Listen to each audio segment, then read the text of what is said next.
I walked into the church and said the baby wasn't theirs. The pastor froze, water dripping from his fingers.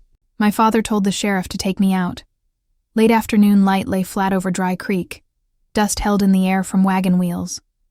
People packed the wooden pews, hats in hands. Iris stood by the aisle, shawl crooked on one shoulder, breathing hard.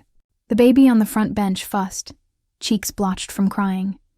Her father's jaw set under gray stubble. He kept one hand on the boy the town said should be baptized into another family's name.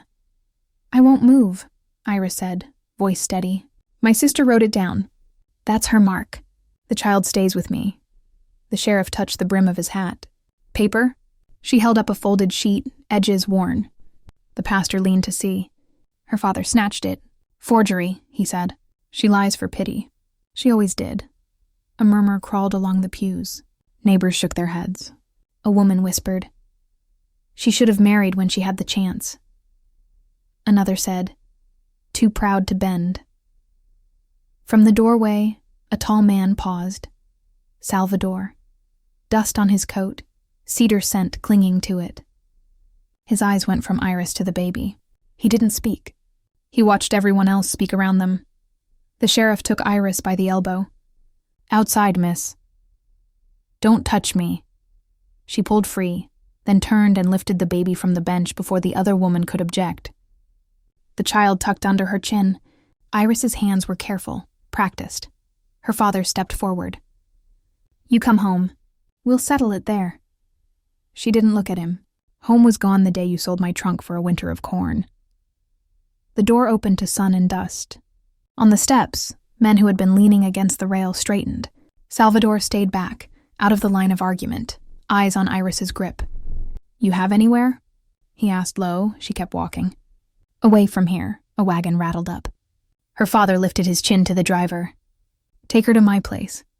The driver nodded, hand settling on the whipstock. Iris stopped at the street's edge.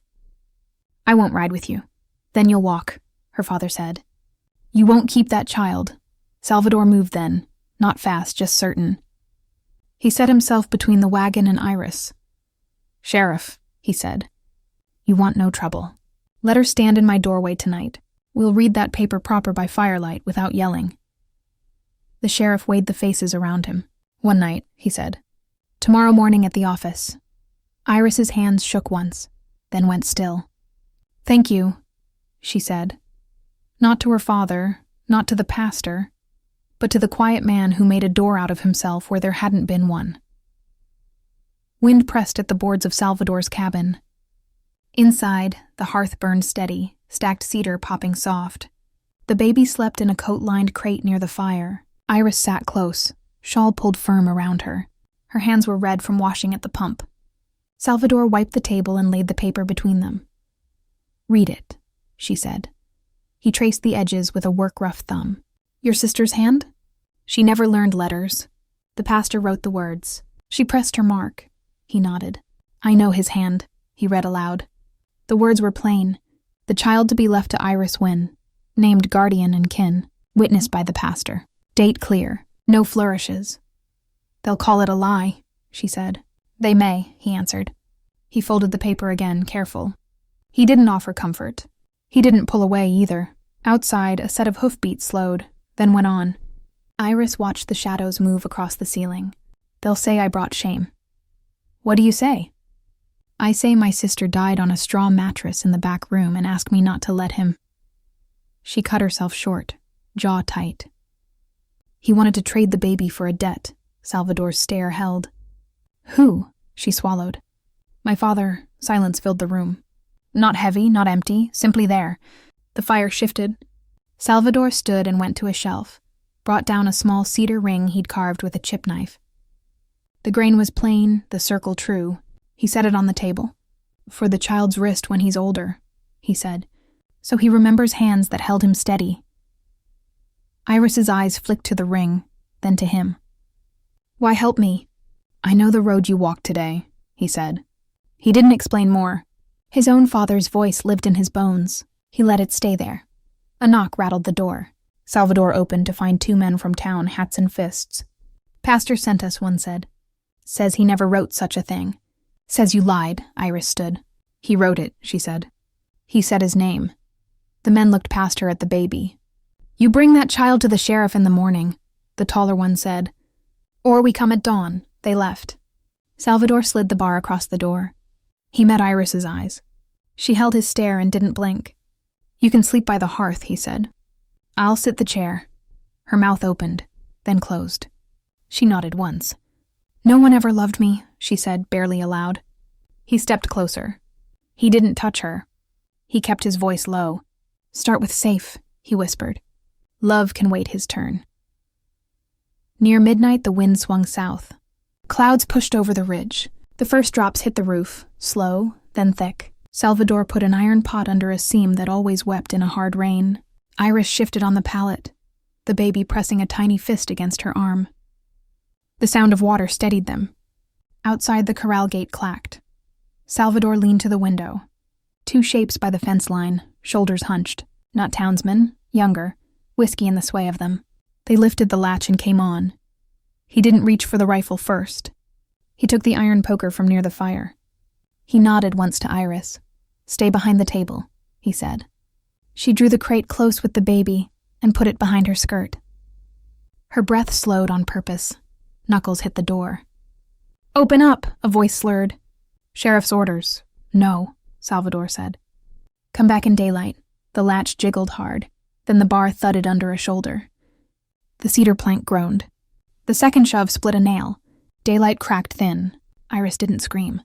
She picked up the folded paper and tucked it inside her bodice. The third blow would have split the board. It didn't land. A horse screamed out front. One of the men had stepped back into the dark and spooked the animal. The wheel of a small wagon skidded in the mud and struck the post. The porch rail gave way. A man cursed, then laughed, then coughed. Salvador lifted the bar. He yanked the door wide before the next hit. The first man tumbled in, surprised. Salvador swung the poker sideways, clean into the ribs, not the head. The air left the man in a grunt. The second raised a short club. Iris moved without thinking. She shoved the table hard, edge into his thighs. He went down on a knee. Salvador put his boot on the club, pressed, and the man let go. You'll go now, Salvador said. You'll tell the sheriff you came on your own. Rain plastered their hair. The men looked at Iris, not at Salvador. Their eyes were meaner than their courage. You're not keeping him, one spat, chin at the crate. Salvador followed that glance. His voice dropped. You look again and you'll not see home tonight. They staggered out. Salvador reset the bar. His hands shook only after it was over. Iris eased back behind the table. The baby woke and whimpered. She lifted him and swayed on her feet. Salvador watched her look at the door, at the baby, at him. He said nothing. He fed the fire. The poker clicked against the grate. The rain deepened. The cedar held. Dawn laid a pale strip along the floorboards. The storm had passed east. Fresh ruts cut the road. Smoke from nearby cabins climbed straight for once. Salvador boiled coffee. Iris tied the shawl close and tucked the baby inside it. They stood on the porch when the sheriff rode up with 3 men and the pastor in a coat too fine for the mud. Paper, the sheriff said. Iris took it from her bodice and handed it over. The pastor didn't meet her eyes. He cleared his throat. I didn't witness that, he said. Someone used my name. Salvador spoke before Iris could. You wrote it. I watched you form the S in your name dozens of times in that church.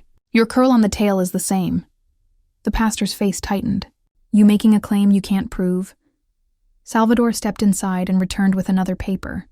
An old receipt the pastor had signed when Salvador sold cedar beams to repair the vestry. He held both sheets side by side. The same hand. The sheriff looked. Looks close, he said. Iris kept her voice level. Say it plain, Pastor. Did you witness my sister's mark? The pastor's eyes slid to the men behind him, then to the road where people began to gather. He breathed through his nose. I did, he said, barely louder than a cough. I was told to stay quiet. I was wrong. The murmur carried fast. Iris's father pushed through the small crowd. His mouth was set to fight. She won't take that child, he said. Not while I draw breath. Salvador didn't square off. He spoke like they had time. You owe Jeb Taylor 5 months' rent and 2 winters of corn, he said. I bought that note last week. He pulled a folded deed from his pocket and held it out to the sheriff. He can settle his debt today by letting his daughter live where she chooses with the child named to her care. Or he can keep fighting and lose the roof before winter. Iris hadn't known that. She stared at Salvador, heat under her ribs that wasn't fear. The sheriff took the deed, read, then nodded. It's proper. Her father's shoulders sagged a fraction. He looked old all at once. He glanced at Iris, then at the baby. He swallowed. Do what you want, he said, a brittle edge on the words. He turned away. People watched. Some disapproved. Some didn't. The pastor took a step forward. I'm sorry, he said. He meant it enough to say it. Maybe not enough to feel it yet. Iris kept her back straight. Say the name, she told the pastor. He nodded. Over the rail, under a clean sky, he said the child's name for the town to hear, this time with the right mother named and the right guardian standing firm. Salvador didn't smile. He rested his hand on the cedar post. Iris looked at his hand, then at him. She said quiet, No one ever loved me. He stepped closer, the space between them small and honest. I'm not nobody, he whispered. By week's end, the talk had moved on to a busted well and a bull that broke a fence. At Salvador's, small changes took root. He planed cedar for a cradle while Iris sewed new ties on her shawl. The baby's breath made the crate rock now and then. The cabin didn't feel borrowed anymore. Neighbors came in twos. A woman brought bread and didn't stay long. A man stood in the yard and said he hadn't liked last Sunday, then left eggs on the rail. The pastor fixed a leak in the church roof and didn't look up when Salvador passed.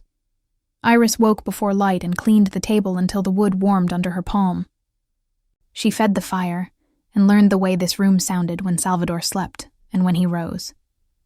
He worked quiet, like a man who didn't need to fill the day with talk to prove he was there. The cradle took shape. Straight lines, tight joints, no flourishes. He cut a small groove along the rail and inlaid the cedar ring into it, the one he'd set on the table that first night. It can be taken out when he's older, he said. So he remembers this room.